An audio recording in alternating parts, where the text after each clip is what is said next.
Ramkaran Thalod is here. आज अपन physics की class में डिस्कस करने वाले हैं धारिता के बारे में।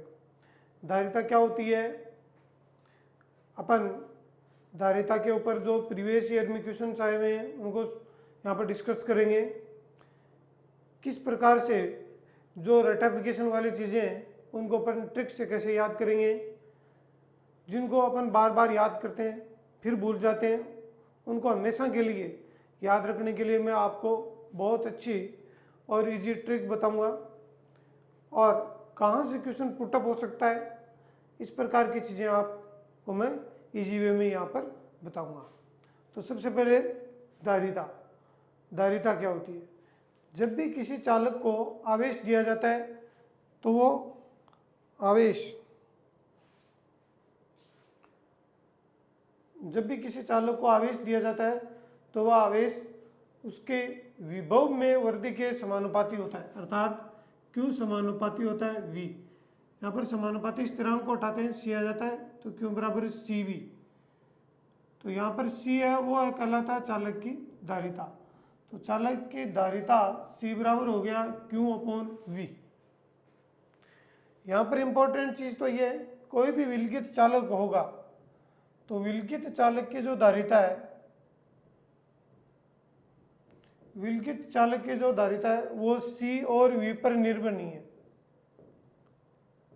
देखने पर ऐसा लगता है कि यहाँ पर आवेश को दुगुना कर देंगे तो धारिता है वो दुगुनी हो जाएगी, लेकिन आवेश को दुगुना करने पर विभव भी दोगुना, तो 2 से 2 कैंसिल, तो उसका C पर कोई इफेक्ट नहीं पड़ेगा।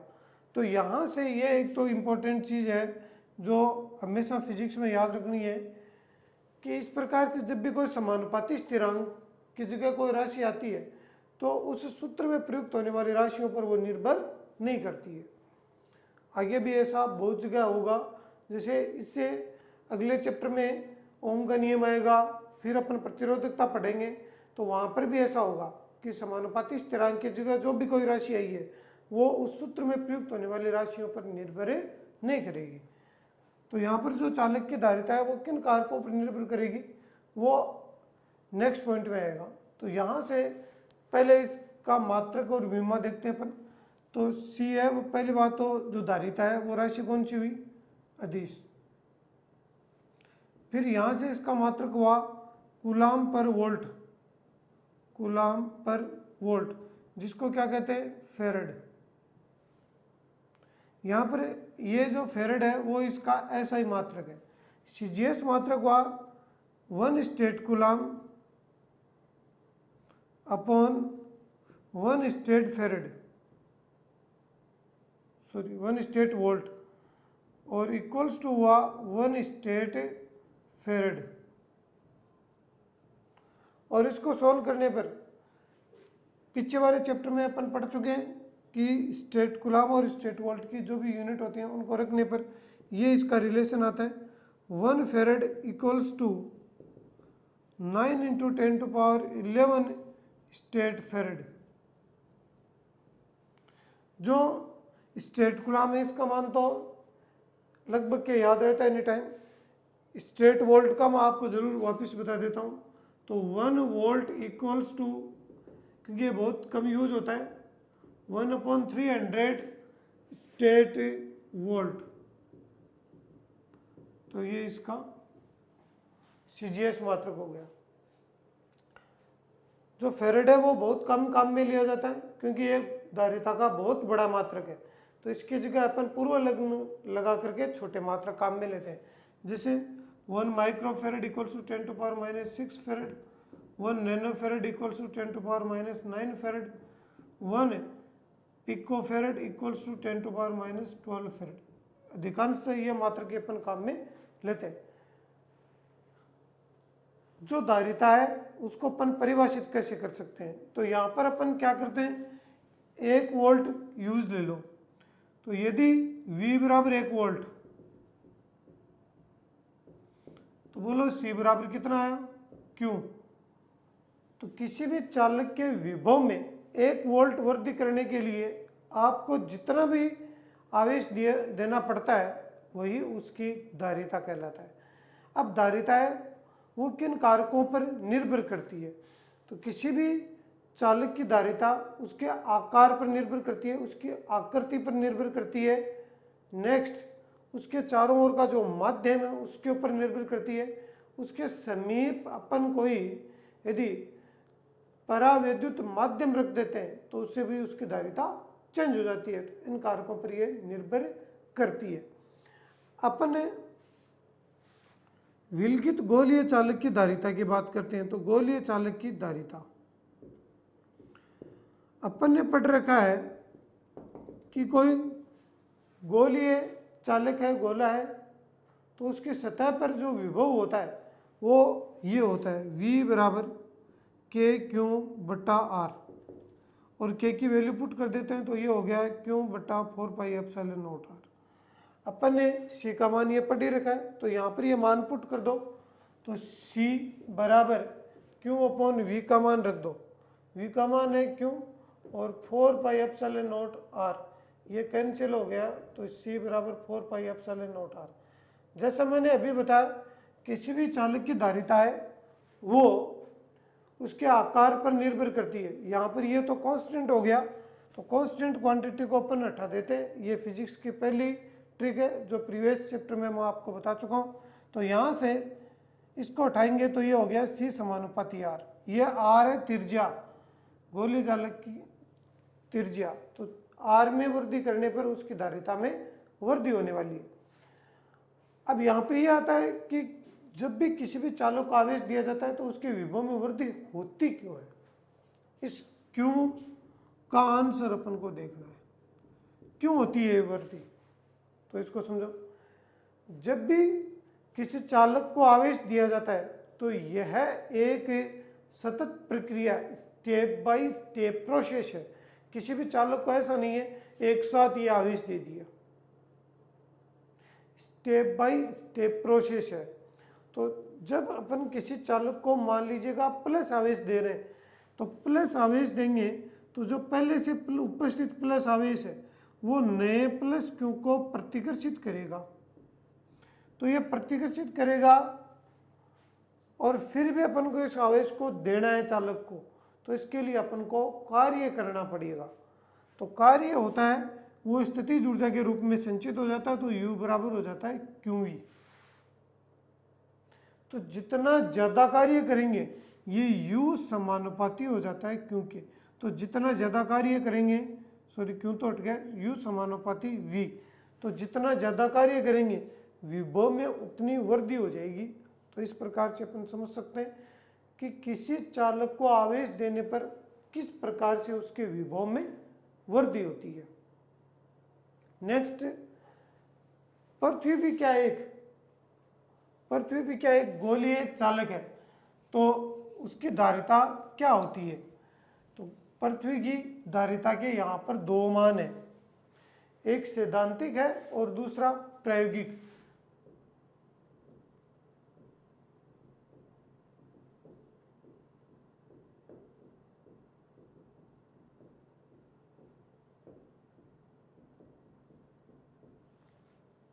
कितने मान है? दो मान है। ये वाला मान है वो है 711 माइक्रोफैरड और ये है अनंत। मेरे लेक्चर में स्टूडेंट्स को बस एक इंतजार रहता है, कब ट्रिक आने वाली है, बस तो आपका इंतजार खत्म और ये आ गई ट्रिक।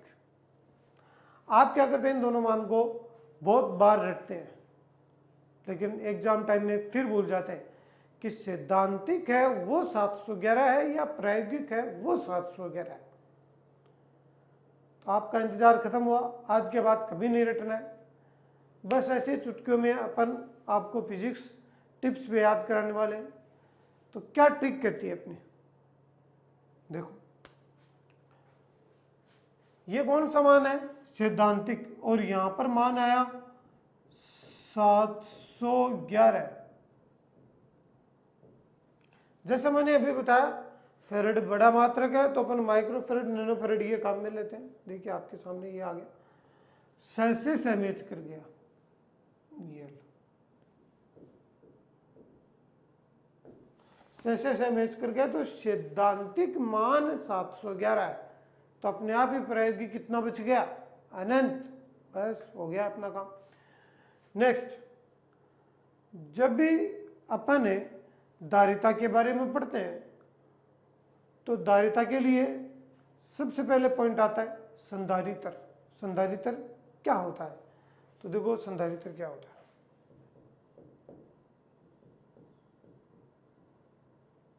संधारित्र बहुत कम समझते हैं, ज्यादातर अपन इसको कैपेसिटर, जो इंग्लिश का वर्ड है, इससे इसको पहचानते हैं। संधारित्र में क्या होता है, दो चालक प्लेटें होती हैं और वो एक दूसरे के समांतर होती हैं, पैरेलल होती हैं। खास बात क्या है, दोनों प्लेटों पर समान परिमाण और विपरीत प्रकृति का आवेश होता है। इस प्रकार से एक पर प्लस होगा तो दूसरी पर बोलो क्या होगा, इस पर प्लस क्यों, तो इस पर माइनस। जो बीच में विद्युत क्षेत्र है वो होता है एक समान, तो जो विद्युत बलरेखाएं हैं वो एक दूसरे से समांतर होती हैं और समान दूरी पर होती हैं, और इसकी वैल्यू होती है E = sigma upon epsilon not. तो संधारित्र होता क्या है? संधारित्र एक ऐसी युक्ति है जो चालक के आकार में वृद्धि किए बिना उसकी धारिता को बढ़ा दे। चालक के आकार में वृद्धि किए बिना उसकी धारिता को बढ़ा दे। देखिए यहाँ पर सी समानुपाती आर हुआ, चालक के आर मतलब त्रिज्या, अर्थात उसके आकार में वृद्धि करके अपन उसकी धारिता को बढ़ा सकते हैं।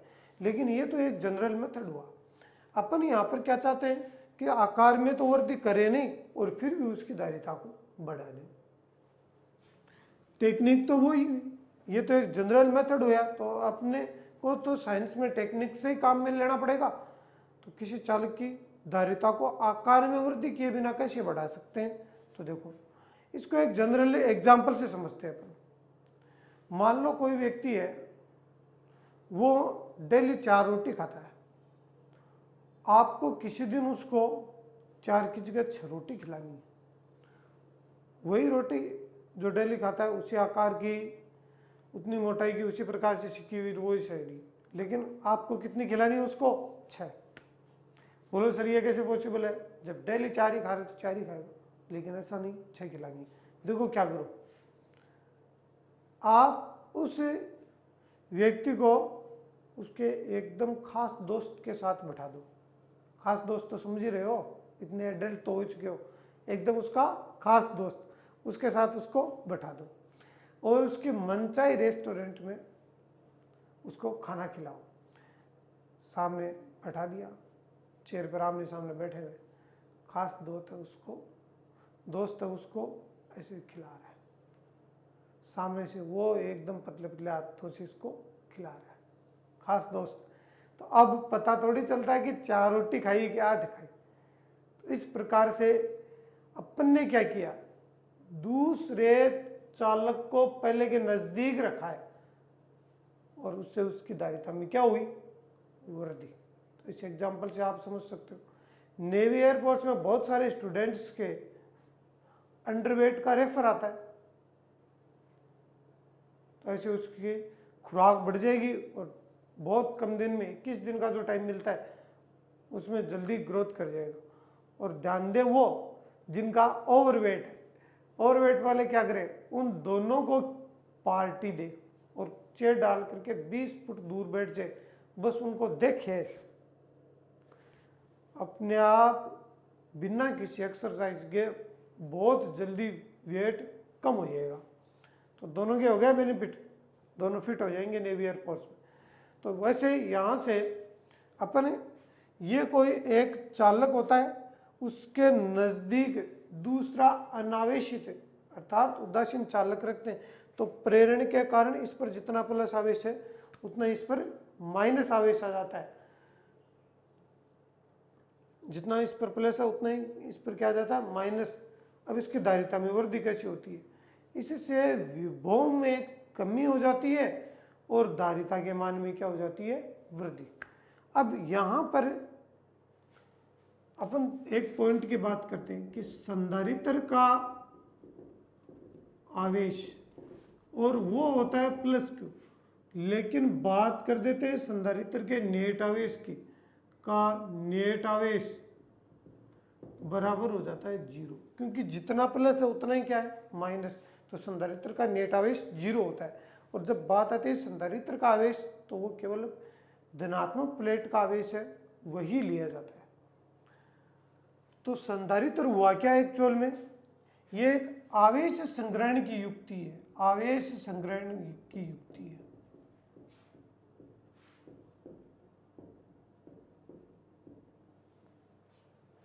आवेश संग्रहण की युक्ति है।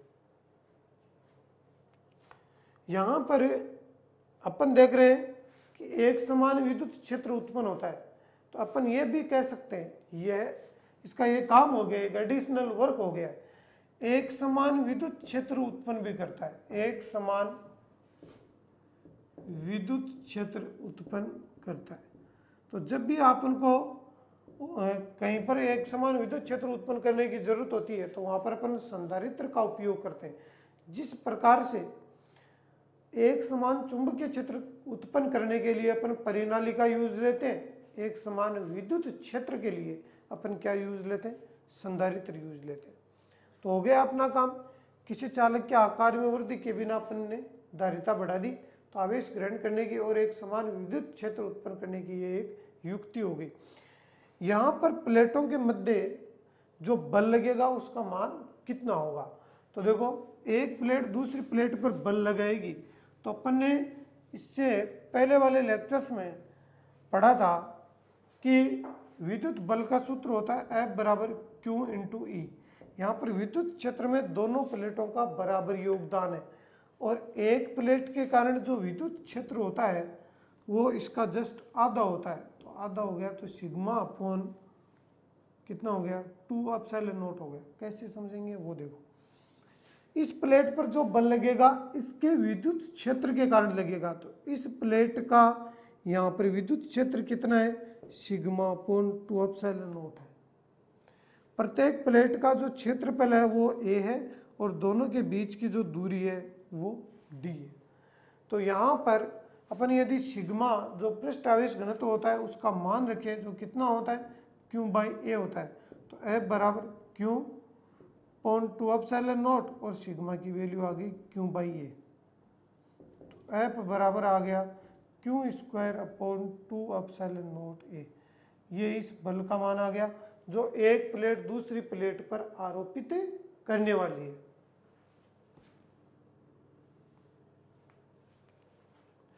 नेक्स्ट, यहां पर अपन देखते हैं कि बीच में अभी क्या है, प्लेटों के बीच में कौन है भाई, निर्वात और या वायु, दोनों प्लेटों के बीच में निर्वात या वायु उपस्थित है। उस परिस्थिति में जो विद्युत क्षेत्र वो है सिग्मा अपॉन एप्सिलॉन नॉट। यदि माध्यम होगा तो इसकी जगह एप्सिलॉन यूज होगा। अब बात करते हैं अपन निर्वात या वायु की उपस्थिति में, निर्वात या वायु की उपस्थिति में समांतर प्लेट संधारित्र की धारिता, समांतर प्लेट संधारित्र की धारिता जो कितनी होती है, C बराबर एप्सिलॉन नॉट A बटा D। एप्सिलॉन नॉट क्या होता है, निर्वात की विद्युतशीलता जो एक कांस्टेंट है, तो इसको अपन हटा देंगे तो ये आ जाएगा C समानुपाती A बटा D। मतलब अनुप्रस्थ काट क्षेत्रफल के तो समानुपाती और बीच की जो डिस्टेंस है उसके क्या होता है व्युत्क्रमानुपाती। अर्थात प्लेटों का जो क्रॉस सेक्शन एरिया है वो बढ़ाएंगे तो धारिता बढ़ेगी, और बीच की दूरी घटाएंगे तब धारिता क्या होगी, बढ़ेगी।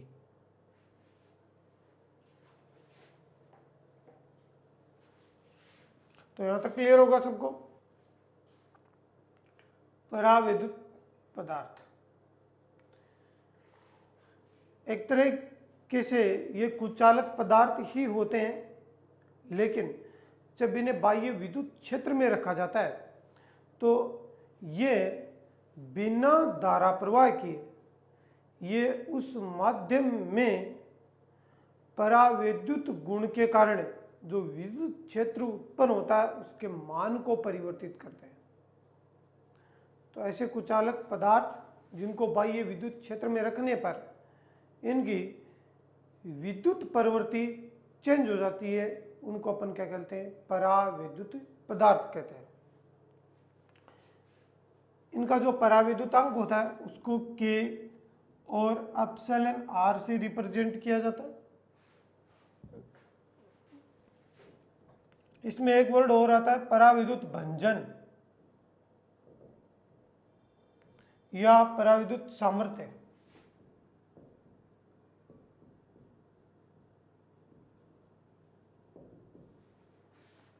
ये क्या होता है?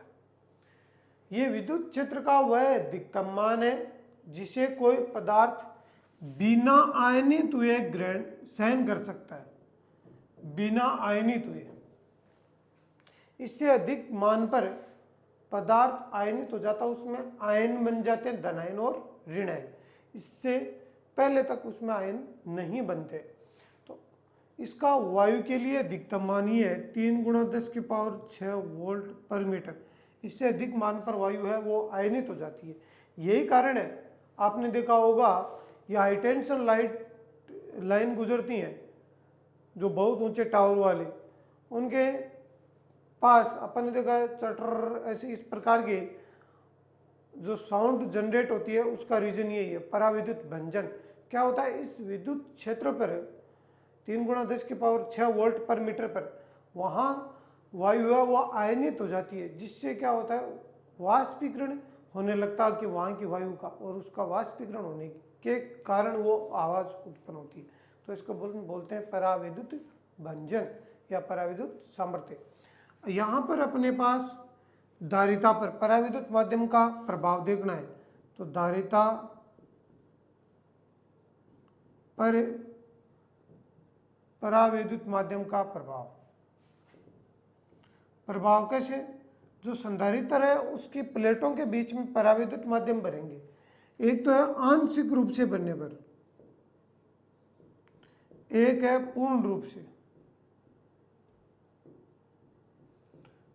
तो आंशिक से तो ऐसे आएगा, ये सूत्र ε0A/d-t + t/k, और पूर्णतः में ये आ जाएगा, केवल जो धारिता है वो अपना निर्वात वाला जो ये फॉर्मूला है ε0A/d, इसको मात्र और मात्र k से गुणा कर दो पराविद्युतांक से, तो k × ε0A/d, इसको c' से लिख देते हैं अपन।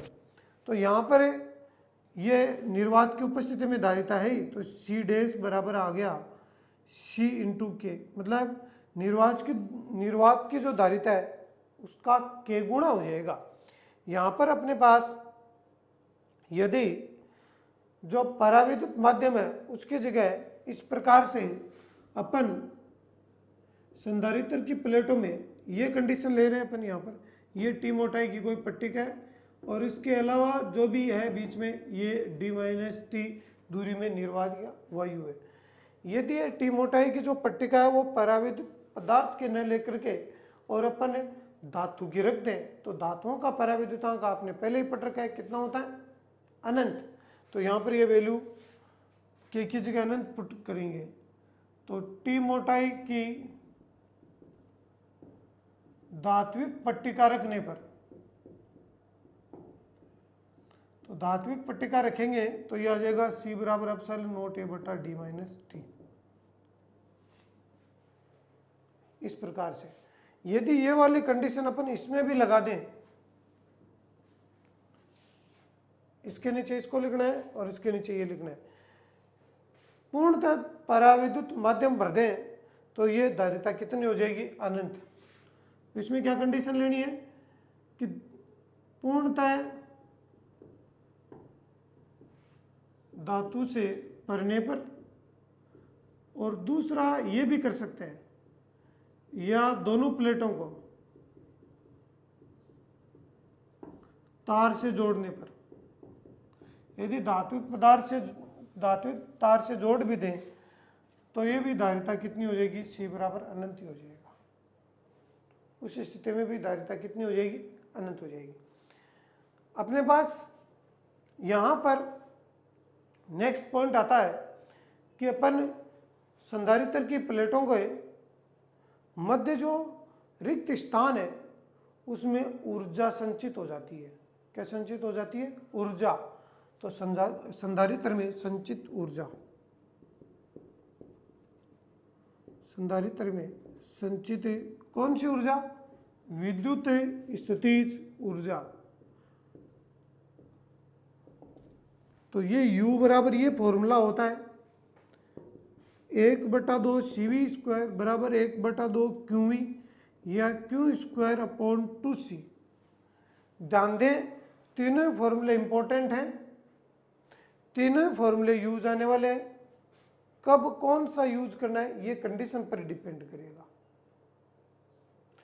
ऐसा भी नहीं है कोई सा भी फॉर्मूला आप कहीं पर भी यूज करते हैं, कभी भी नहीं, अकॉर्डिंग टू सिचुएशन होगा। बट तीनों को याद रखें। खास बात क्या है, इससे प्रीवियस लेक्चर में अपन ने पढ़ा है कि जब भी कोई बैटरी होती है उसके पास ऊर्जा होती है U बराबर QV और संधारित्र में संचित हुई है हाफ QV। तो संधारित्र को जब भी अपन बैटरी से आवेशित करते हैं तो उसमें ऊर्जा की हानि हो जाती है उष्मा के रूप में 50%। मतलब बैटरी है वो ऊर्जा देती है कितनी? QV और संधारित्र में संचित होती है हाफ QV। तो 50% ऊर्जा की संधारित्र में हानि हो जाती है। तो ऊर्जा हानि कितनी हुई? Half QV। ऊर्जा हानि हुई संधारित्र में हाफ QV और हाफ QV संचित हो गई। ऊर्जा घनत्व है, या इसको आप ये भी कह सकते हो एकांक आयतन में संचित ऊर्जा। तो इसको स्मॉल u से लिखा जाता है कैपिटल U/V और V की जगह ये आता है सोल्व करने पर A/D, अनुप्रस्थ काट क्षेत्रफल गुणा बीच की दूरी। और इसको सॉल्व करने पर यह फॉर्मूला अपन को मिलता है 1/2 एप्सिलॉन नॉट E²। और इसका मात्रक यहां से हो ही गया जूल पर, बोलो क्या आ गया? Metre cube. तो एक तरीके से अपन ये कह सकते हैं कि संधारित्र एक ऊर्जा संग्रहण की युक्ति है जो एनर्जी का स्टोर करती है। तो संधारित्र क्या है? एक ऊर्जा संग्रहण की युक्ति है। और ये ऊर्जा कहाँ संचित रहती है? दोनों प्लेटों का जो बीच का आयतन है उसमें ये संचित रहती है। यदि अपने पास इस प्रकार से दो ग्राफ दिए हैं,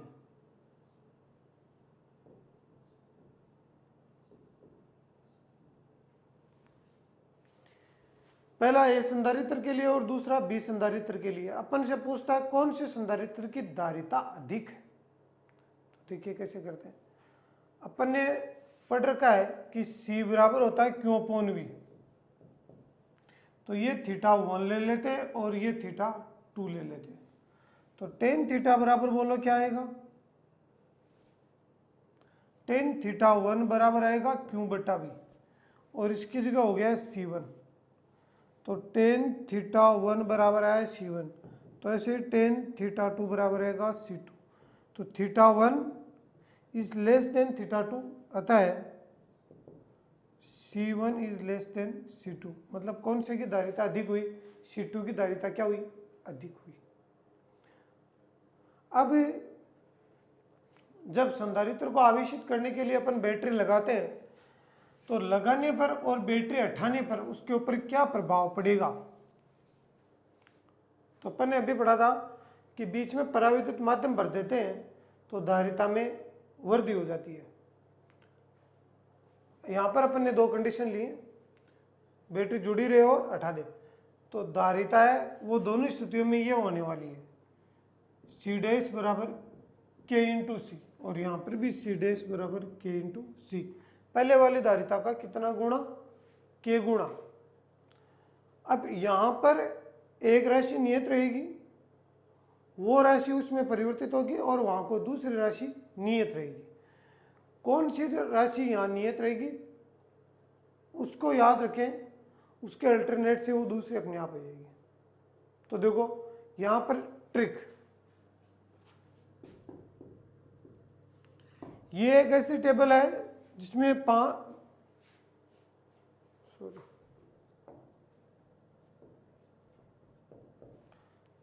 जहां पर 5 ये और 5 ये 10 मान है, ये किसी भी कंडीशन में आपको याद नहीं रहने वाले, इनको किसी ट्रिक से आप परमानेंट याद कर सकते हैं, क्योंकि केवल एक परावैद्युतांक के का फर्क है, ये कई जगह भाग में आएगा, कई जगह गुणा में आएगा, कई जगह आएगा ही नहीं, केवल एक ही राशि से ये 10 मान जुड़े हुए हैं। तो इसको याद करने के लिए मैं आपको जो कंडीशन बता रहा हूँ उसी प्रकार से आप भी याद रखें, कभी नहीं भूलेंगे। ट्रिक क्या कहती है? ट्रिक कहती है, जैसे देखो आप जब भी क्लास में पढ़े अप टू 12th, तो साथ उठते बैठते तो किसी न किसी से जुड़ाव हो ही जाता है। जैसे अभी भी जो लॉकडाउन का टाइम चल रहा है, तो लॉन्ग टाइम तक यदि किसी आप क्वार्टर में रह रहे, दूसरा कोई क्वार्टर में रह रहा है, तो आपस में ऐसे हो सकता है किसी से जुड़ाव हो जाए। तो उस कंडीशन में जुड़ाव एक शब्द याद रखना है। और देखो जब तक हो भी नहीं तो physics, chemistry, biology, maths, GK, English पढ़ने का कोई इस लाइफ में इम्पोर्टेंस भी नहीं है। तो जुड़ाव शब्द याद रखना है, और ये इम्पोर्टेंट भी है, लाइफ में ऐसा होना भी चाहिए।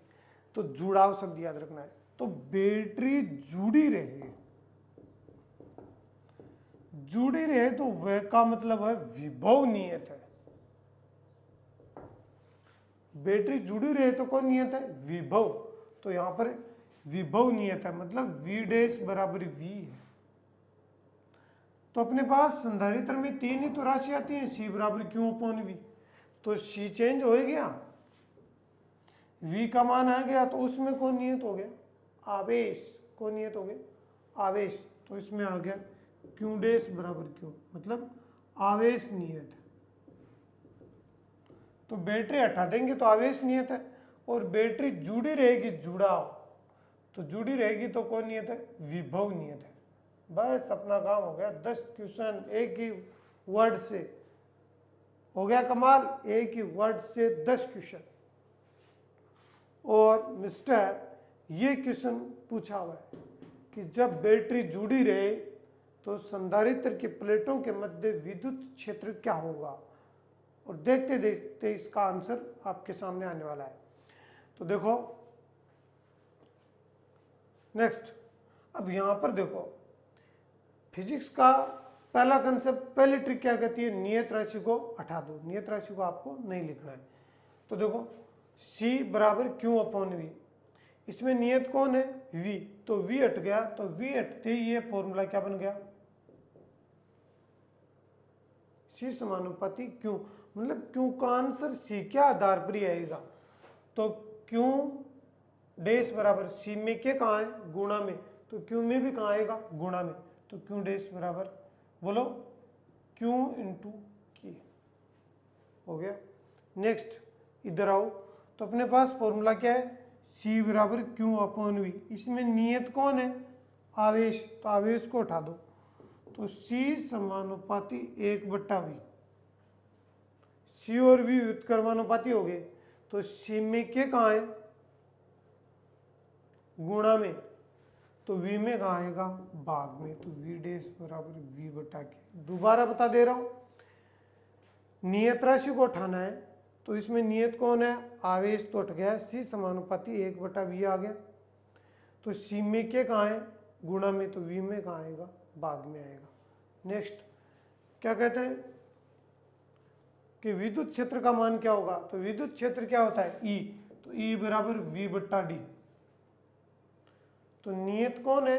दोनों के बीच की डिस्टेंस है, वो नियत ही है, तो नियत राशि हट गई, तो यहां से E समानुपाती आ गया V, मतलब E का आंसर V के आधार पर आएगा।